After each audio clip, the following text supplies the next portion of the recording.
Welcome to Working Progress. This is the podcast where we dive into strategies for success and journey towards progress. Today, we're excited to welcome Adam and Amber Wong to the podcast. They are talent management strategists and the co-founders of Rockstar Workforce, a leadership consulting firm here in Phoenix, Arizona.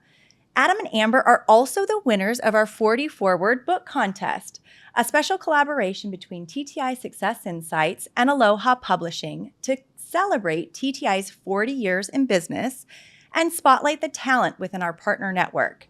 Out of many inspiring entries, their book proposal stood out for its passion, purpose, and practical application to leadership. With over 25 years of combined leadership in business management, they have helped organizations unlock potential, build high-performing teams, and elevate leadership at every level. As creators of Leadership Mechanics model, Adam and Amber bring deep expertise in emotional intelligence, strategic planning, and data-driven hiring. But what makes their work so powerful is how practical and people-centered it is. They're not just thought leaders, they're partners in life and in business, parents, and passionate community builders. In today's conversation, we will explore what inspired the book, how leadership training can and should be for everyone, not just managers, and simple, actionable ways to enhance emotional intelligence in the workplace. We will also hear about their writing journey and the impact of assessments in their work, and also the key message they hope to leave readers and listeners today. So whether you're leading a team, running a small business, or just striving to grow, today's episode will leave you energized and ready to build your own Rockstar Workforce. So let's get started. Adam and Amber, thank you so much for being here today. Thank you. Welcome to the podcast. Yeah, it's happy to be here. So let's get into the book. All right, let's do it. What inspired you to write Building a Rockstar Workforce? Ooh, where do we start? How much time do we have? All right, so I think the best way to describe where it started was we realized that we kept being brought in to companies to work with their senior level leaders. It's like the top 5%, 10% of an organization. Okay. And we pretty quickly realized like, hey, there's a lot more opportunity here, not just for us, but for them. And then we realized that there's opportunity to grow a lot more people, not just the top leaders. Yep. And if you think historically, you think of leadership programs, it's executives, it's the VPs, those with the titles, not everybody else. Exactly. And we were fortunate to find some clients who also thought, kind of had the same mentality and embraced this. And they allowed us to kind of play with it and work with some of their quote unquote, they say lower level employees, really say, hey, the core team members. Okay. And start to find some real growth and find that, hey, this really works if we focus on everybody. Mm-hmm. So that's where it started, right? What would you add to it? So we had 3, I would say, core clients that really embraced it. 2 of them did their entire organization. Oh, wow. So they literally closed their offices one Friday every quarter and let us do a deep dive with their team. And that's where really we were like, okay, this really works. Yeah, it really does. And then we started to really take all of our content because we used to just customize it for every client. Okay. And we sat down and said, okay, like if we're going to expand this, how do we do that? So we sat down and kind of bucketed all of our content. Okay. And so this book is the first level of that. So it's the first 4 topics that we cover with anyone in the organization.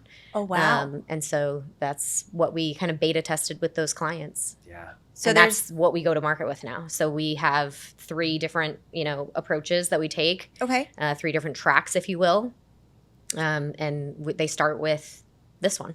The Building a Rockstar Workforce. So you're telling me there's the potential for another couple of, at least 2 more? Yeah, 2 more. This is just the start? Yeah, exactly. Well, that's very exciting then. This was kind of the push the baby, you. yeah. Yes. Yeah. So how did you feel when you found out you had won the book contest? So funny enough, we do strategic planning in our business, just like a big business would do. And it was on our strategic plan. Because many people were like, so when's your guys' book coming out? And we're like, before the before the contest. Yeah. Wow. So I don't know, when was the conference? It was in May. May, okay. May of last So year. we were starting to research like ghostwriters and kind of the process. Okay. It was in our project planning software. Like it was a strategic initiative of that year. So when we got to the conference and saw that, we kind of looked at each other like, huh. Yeah, we already had it why as not? an initiative. So Yeah, then it's it's like, already- oh, it's a contest. Let's give it a shot. I think we have a decent shot. Yes. And then I remember we got a Zoom invite with some of the leadership team here. Okay. It was I was like, Dave and either Vanessa. they have some, We're like, either they don't normally just want to hang out and have a conversation. I wonder what it's about. Yeah. So we kind of thought it might have been about that. Or like, well, we either maybe one of the finalists or let's see. And then that was exciting to hop on there. And then they shared with us that we won, which was super exciting for us. Yeah. We're like, well, cool. Like now we can just get this thing really going and it's going to happen. Yeah. And we already have Yeah. the team behind us. We're both Uh-huh. super high Ds. We're really great at starting, and then we usually will delegate to Yep. finish. Yep. Oh, I And think you're going to so- say not finish. Or not finish. And so it works out great because now we have a team behind us pushing Yeah. to get Which it has done. been super helpful. Mhm. Yeah. So you put it out there, and then TTI kind of was like, "Oh yeah, Mhm. this is amazing. Let's work together." She's all about putting it out there. You put something out there and it comes back around somehow. Manifest Yeah. it. Yeah. will happen. Exactly. Yep. That's the first step, though. You have to believe. He's just Yeah. getting on the I'm just manifestation starting. train. Yeah, Okay, I'm starting okay. it. But that's why you guys work well together, we because do. you're just going to put We it do. out there, and then together you're going to get it done. Yeah, I but love but the contest itself, it was really cool. And it really kind of pushed us to Okay. think a little bit more about what would this book be. Because we've had like loose conversations Mhm. prior to that. Yeah. But we didn't really have like a framework for it, exactly what we'd cover. We had loose ideas. Okay. Yeah, even when we submitted like I think two concepts did. of like Oh. overall our entire program, like all three. Okay. And when we took a step back after we won the contest, we're like, that's we would just way be too like much. barely scratching the surface on everything Okay. Mhm. rather than taking a really deep dive into the foundation, Okay. that's the name of our program. Our first program is the foundation. So Ah, Foundations of Leadership. Okay. Yes. So then, how did you come across the title of Building a Rockstar Workforce? So, how many names did we brainstorm? I would have to pull the Excel It spreadsheet, was over but 100. oh no, it's like 300. Yeah. Oh wow. Oh, Yeah. okay. Uh-huh. So then, how did you narrow it down to just one? Literally word by word. Like and I will say Aloha really pushed for like Rockstar Workforce is a very strong. Absolutely. A strong So name, really yeah. wanting that in the title. I would say it wasn't the title that was so hard, it was the subtitle, true, which that's is true. still like 98. Pretty sure we're not going to change it. Like we're on final cover designs. Yeah. Pretty sure we're not going to change it. That's but it was true, the yeah. subtitle that was much more. Okay. Literally probably 300 Excel lines. We kept just brainstorming like keywords and then paraphrasing them, changing the order. Okay. So we were like, how are we going to sort through these? So she just rank made a ordered 'em. spreadsheet of all of them. And then she went through it on her own. I went through it, gave it like a thumbs up, thumbs down. We did numbers, 1, 2, Yeah. 3, and then sorted it. Yes. And then we sat down together, cup of Just- coffee, yeah. maybe wine, I'm not sure. And then kind of tried to narrow it down and then did it again and again. Yeah. Got it down to like 10, I think. And then we Shared some reached people. out to a few people locally that we've worked with and Okay. that we trust. Yes. And thankfully one of them actually tweaked it just the slightest bit. Mhm. And we were like, now it makes sense. That's it. Like literally one word changed, like made it click. Cause we were both just still like, I don't know, like Yeah. something Something was isn't missing. 100%. Yeah. Okay. Like we were hesitant and she did one small tweak and we were like, yep, that's it. Yeah. The title is very important to It is. any book because it's Yeah. what really draws It is. people in. So Yeah. it's good that you And- took the extra time. And it's probably worth sharing why. I think one reason why it was so challenging is you think about who's the audience for the book. Mhm. Yes. Yes. At the audience for the book, it's really, there's two audiences. Okay. So there's the audience of the quote unquote leader that most people think of in an organization, the Okay. C-suite, the VPs, of course. the owner of the business. So for them, it's how can we help you build your rockstar workforce? Okay. So we want them to read the book, to learn the best Yes. practices. But then there's also the people that don't see themselves as leaders. Mm-hmm. Like those are the ones we're really trying to tap into. And so like, how do we tailor this to the person, walking by and say, hey, what is that book? Like, I'm not a business owner, but maybe someday I'll be a manager. Yes. Because we truly believe, and we've kind of learned this, is that there's a leader in everybody, And a lot of people don't think that way. Yeah. So we're trying to give them the tools. And the book really lays out the foundation for building the self-awareness, becoming a leader. Well, I had the pleasure. Thank you for sharing some of the manuscript with me. So in the book, you actually mention reshaping how leadership is viewed. Yeah. And so what does leadership at every level look like? It's empowering everybody to take initiative. Okay. Empowering everybody to make change, to speak up. It's like you don't have to have a title. I think so many people think, oh, they're a leader because they have a title.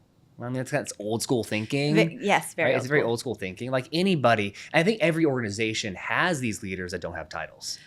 Like think of the person in the organization who inspires others, who people just naturally gravitate towards. Yeah, like they get people to speak up or to change, or they're that person that you can get them to help push initiative through. Like that person is a leader, whether or not they have the title. Or whether or not they directly manage people. I think that's where there's a big difference. Like we're not talking about just managing people.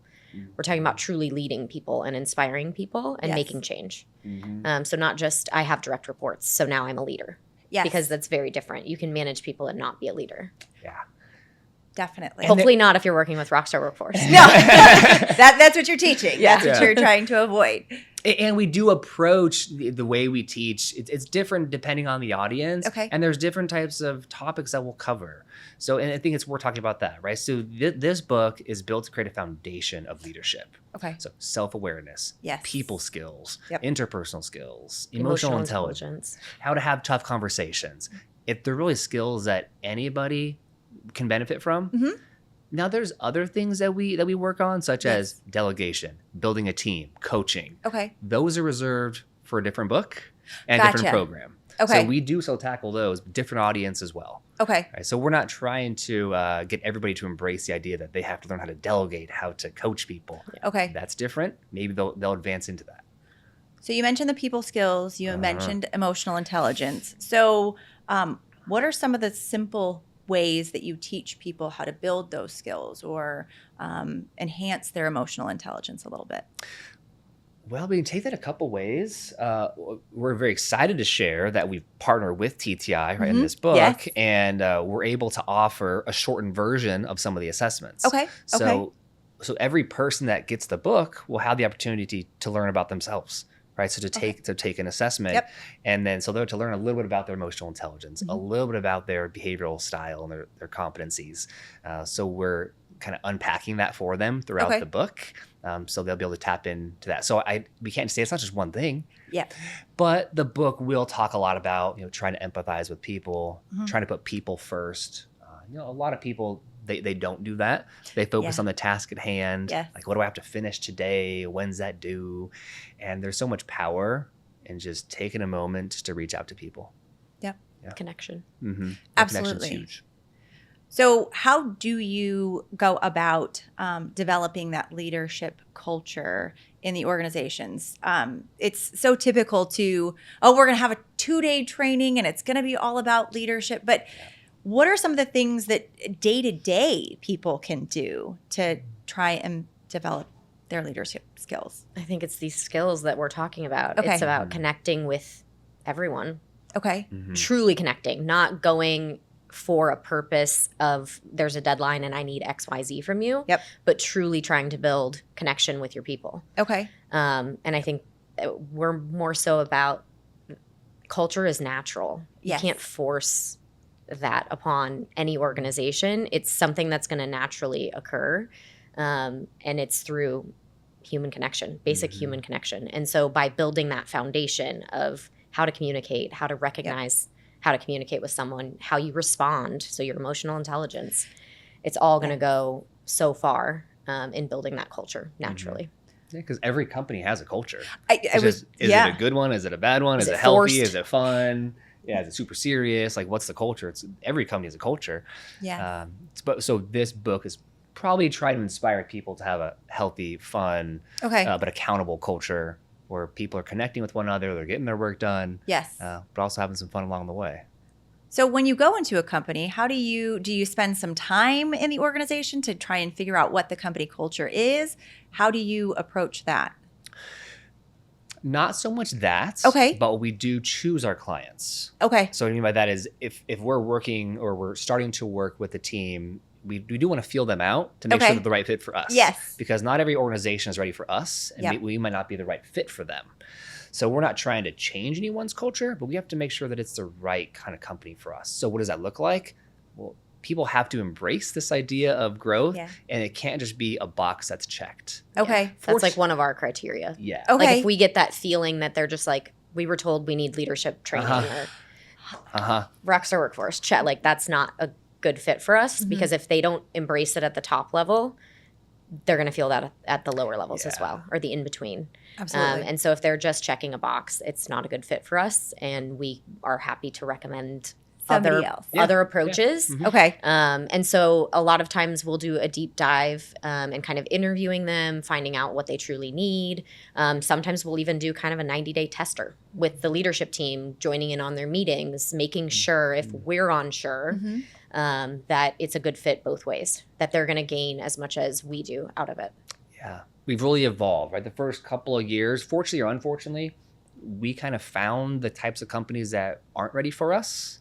Gotcha. And so it was more of the let's check the box. Just a couple of those, not too many, a couple of those. Yes. But we realized, okay, not everybody's ready to do something like this, and not every company necessarily wants it.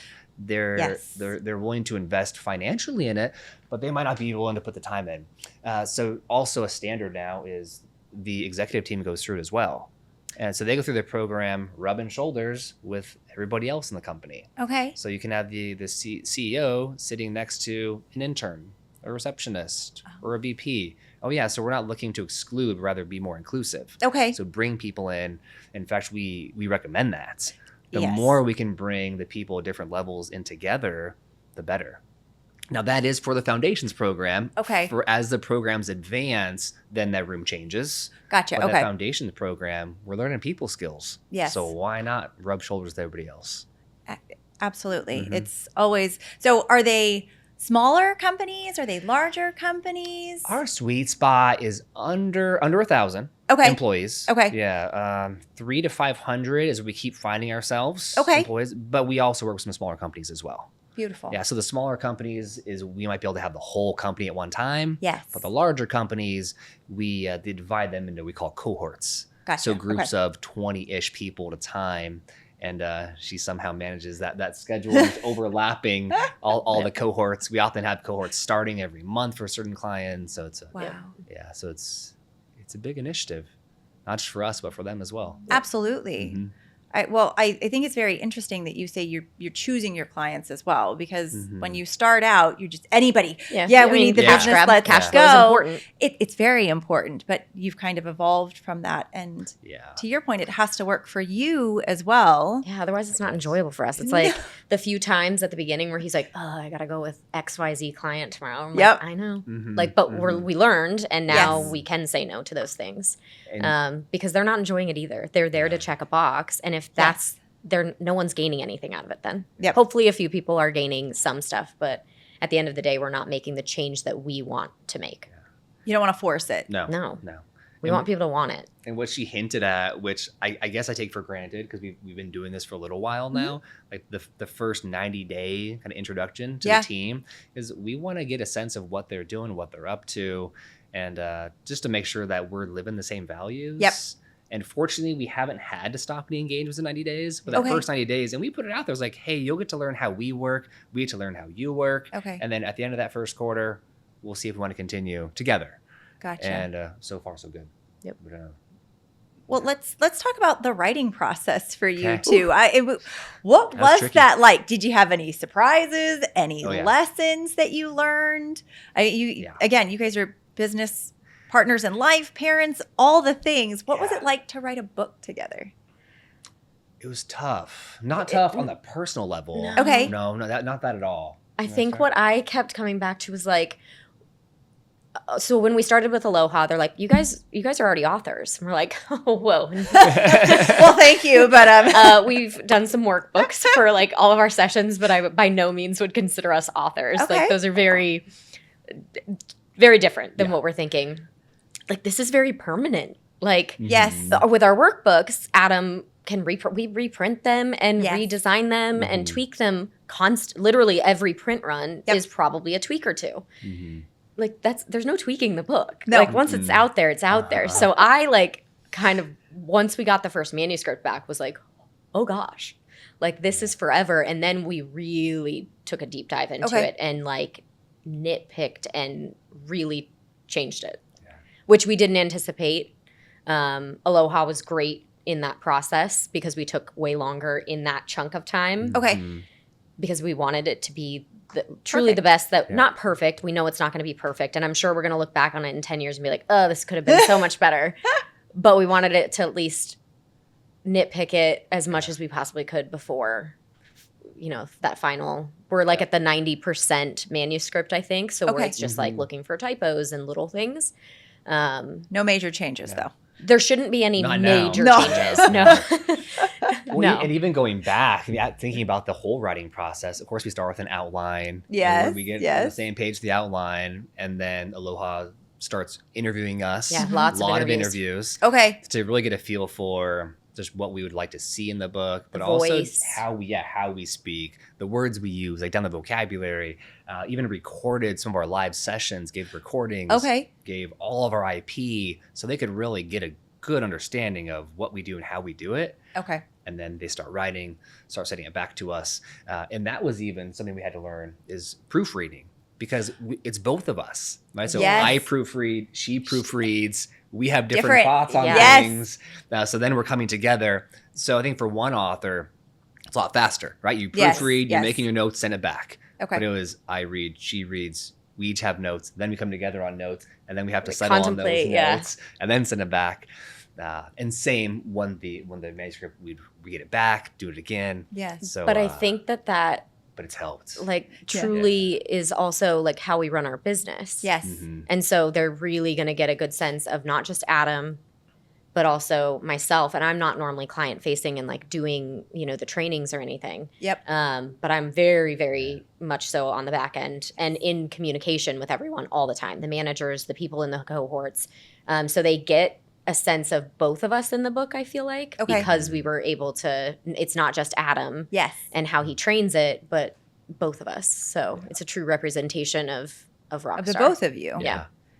I think it also made our in-person, our live programs a little better as well, because it really forced us to put what we talk about into a book that someone can read.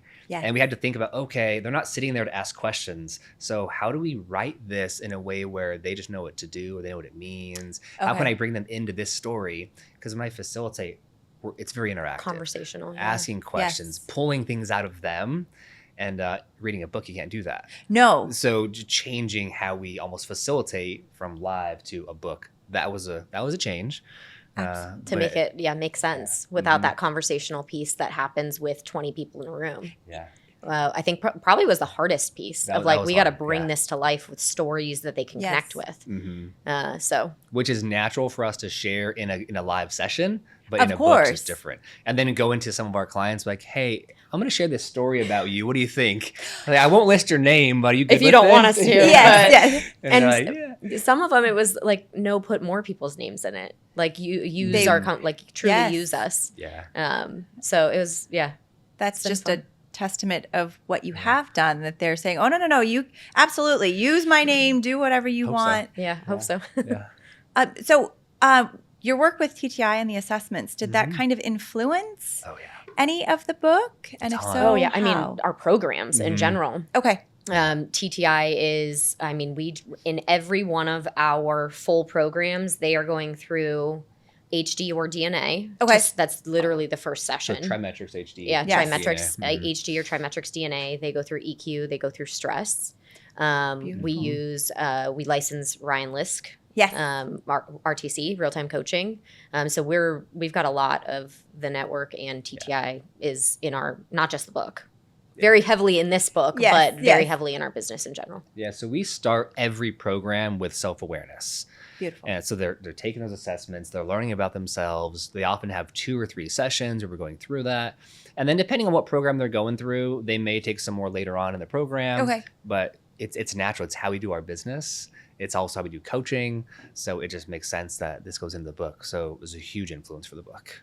Yeah. And we also had to find a way to, how do we bring this information, how do we bring this discovery of using assessments into a book and not just make it about the assessments? Yeah, not be a disc manual. Yeah. Yes. And that was also a challenge, but I think we did a good job of not making this a disc book.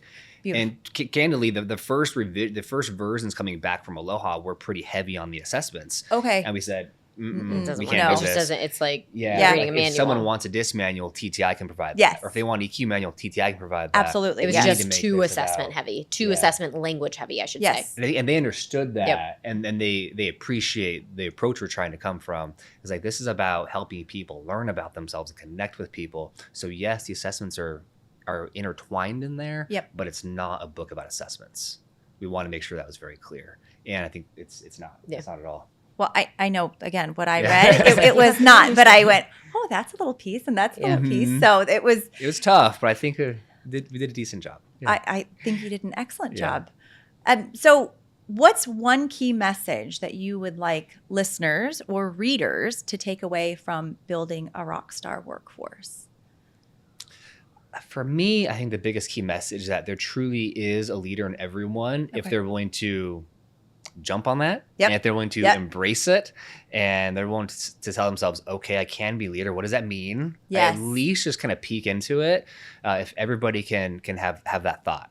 So that's for those that don't see themselves as leaders. Yes. For those that already do see themselves as leaders, it's almost the opposite. It's like, hey, who else around you can you help recognize that they can be a leader too? So it's just seeing that there's leadership in everybody. I love it.